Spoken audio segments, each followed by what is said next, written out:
نحمده ونصلي على رسوله الكريم أما بعد فأعوذ بالله من الشيطان الرجيم بسم الله الرحمن الرحيم قل من حرم زينة الله التي أخرج لعباده والطيبات من الرزق قل هي للذين آمنوا في الحياة الدنيا خالصة يوم القيامة كذلك نفصل الآيات لقوم يعلمون صدق الله العظيم.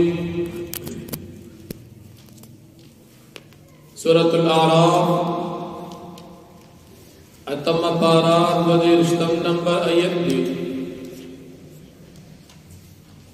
فمخی رکو کی د جاہلیت د زمانے د غلط و رواجنو تردید بیان شو. اس پدی رکو کی ہم د جاہلیت د زمانے د غلط و رواجنو تردید ذکر کی. اللہ رب العالمین فرمائی چدا کم سجن میں حلال او پاک پیدا کری نو دا چا د ځان نه حرام ګرځولي.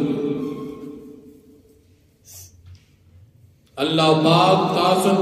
تاسو لباس جائز او حلال ګرځولي تاسو دا د ځان نه حرام کړئ. اللہ پاک تاسو تا حلال رزق جائز ګرځولي دي تاسو د ځان نه حرام وي. لکه پرون ذکر شو چې دوی ویلو چې کپڑے با د طواف په دوران کې بندي وي. صرف د قریشو د پاره به دا اجازه دوی چې کپڑے په طواف کې استعمال کی نور څوک په کپڑے نه استعمال کوي. نو یا به د قریشو نه په سوال باندې واخلو که ملو نشوي نو بیا په بربنډ طواف کوي. نو جایز کپڑے استعمالول دی د ځان نه حرام کړي او په بربنډ به طواف کوي. بل الله پاک تاسو ته خیسته حلال رزق جایز ګرځولي دي پاک رزق او هغه به د مشرکانو د ځان نه حرام کړي. د بوتانو په نومونو باندې به حلال سيزونه حرام ګرځول الله وی دا چا حرام کړی دا حرام نه دي. لکه باندې صحابي باندې د بوتانو په نوم پرې خو دوی دا بس بند شو او دینه وسوت پیدا نه دا حرام دی ولی وی دا د دې بوت حق دی الله وی دا چا حرام کړی حرام نه دي.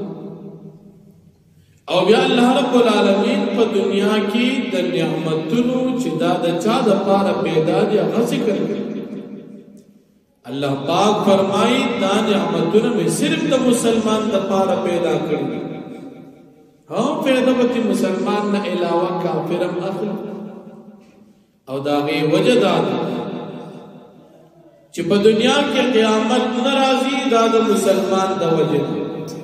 اللہ اللہ ویون کی چیوین و قیامت نرازی. نو پا دنیا کے نعمت دا وجودم دا دی اللہ اللہ ویون کو دا وجود قیامت چرا چکو نعمتونو ختمی کی او قیامت نرازی دا مسلمان دا وجود نو نعمتونو موجود دی دا مسلمان دا وجود انو دا نعمتونو دن دا مسلمان دا وجود جگہ چھ کافر کفر کی نو اللہ قدی باندې نعمتونو نه راوړي. که صرف کفر پزمکه باندې وینو بیا هو قیامت راځي نو نعمتونو ختمي. او چې مسلمانان وي الله الله وجود کی وي په داسې صورت کې بیا قیامت هم نه راځي او نعمتونو برازي. نو نعمت دا دې صرف د مسلمان د پاره اگر چې پیدا وتی مسلمان نه علاوه کافرانه مخلوق نو په دنیا کې دا کافرانه نعمتونه استعمالي دا برکت د مسلمان ورې کټول کافر چې خو بیا خو قیامت راځي نو کافر به نعمت چرته حاصل شي. دا کافر په دنیا کې دا جن او دا تمام نعمتونه دا برکت د مسلمان مسلمان ډېر ښه مسلمان الله یادوي د مسلمان د وجه قیامت نه راځي د مسلمان د وجه نعمتونه راځي او کافر د وجه سره راځي یې سم نه راځي د کافر د وجه به عذاب راځي د کافر د وجه به قیامت راځي د کافر د وجه به الله پاک قهر راځي نو نعمت ونشو عذابونه شو نو دا نعمتونه دا الله پیدا کړی خالص د مسلمان د پاره د برکت د مسلمان او د کافر د پاره نه دی مقصود د دې د کافر د پاره نه هم پیدا به اخلي د مسلمان د برکت نو دا خو د کافرانو چې د ځان نه کوم سيزونه ناجایز جایز ګرځول الله وې دا سیمان نه دي کړی اوس کوم سيزونه چې حرام دي هغه حلال کړی لکه دې ظالمانو په بربند باندې طواف کو نو الله وې دا مې حرام کړی هغه دې جایز کړی وې دا کعبه طواف په جامو کې نه کوي چې په کوم کې تاسو ګناهونه کړی نو په بربند به طواف کو هغه جایز ګڼو الله وې دا حرام ښکارو پټ په جرمونه کول الله وې ما حرام کړی دي په حلال نه کوم سيزونه جایز او هغه ناجایز کول او کوم سيزونه چې ناجایز هغه به جایز ګڼ ظلمونه به کافرانو کول ظلم حرام هغه به کو الله سره به شریکان جوړول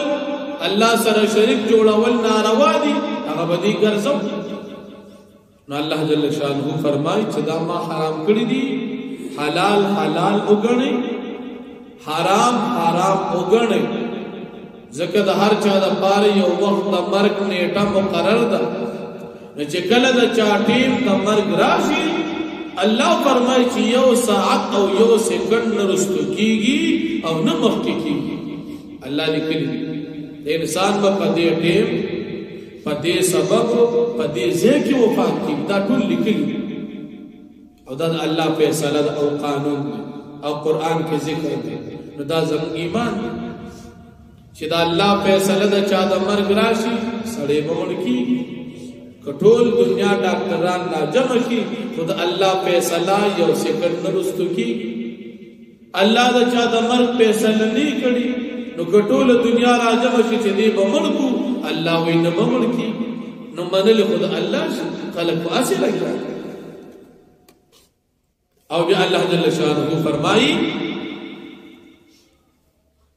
چې دنیا کې د پیغمبران میرا لګري د دې د پاره چې زما آیاتونه په خلق باندې ولولي چې چا تابعداري وکړو نه کام شو هغه ته جنت کې به یری شو د قیامت او د جهنم د عذابونو بچ او چې چا د دې پیغمبران نافرمانی وکړه هغه د پاره جهنم دی نو د مؤمنانو انجام جنت او د کافرانو د مجرمانو انجام هغه جهنم الله دې موږ تاسو ته جنت نصیب کړي او د جهنم نه الله پاک موږ تاسو سره نو فرمایي قل تو فرمایي پیغمبر علیہ السلام من حرم چا حرام کړی دي زینت الله خایز الله التي اخرج لعبادي چراوي سید الله پاک د خپل بندگان د پاره چې دا جامې وغیرہ والطيبات من الرزق وپاک رزق پاک سيزونه چې کوم حلال دا چا حرام کړو حرام کړو او هغه د کافرانو د ځان حرامو قل تو فرمایي پیغمبر علیہ السلام هي للذین آمنوا دا نعمتنا پیدا کړی شي د کسان لپاره چې ایمان راوړي په حیات دنیا په ژوند دنیا کې خالصتا صرف یوم القیامت تر ورځې د قیامت پورې كذلك امدارنگ نفسر آیات من بیان آیاتنا دا توحید او دا قرآن کریم لقوم یعلمون دے قوم دا پارا چغیم فیگی قلتو فرمائے انما حرم ربی الفواحش یقینا حرام کردی زمانب الفواحش غٹ گناہنا چغا غٹ گناہنا دی یو داغین پبربند باند طواف تی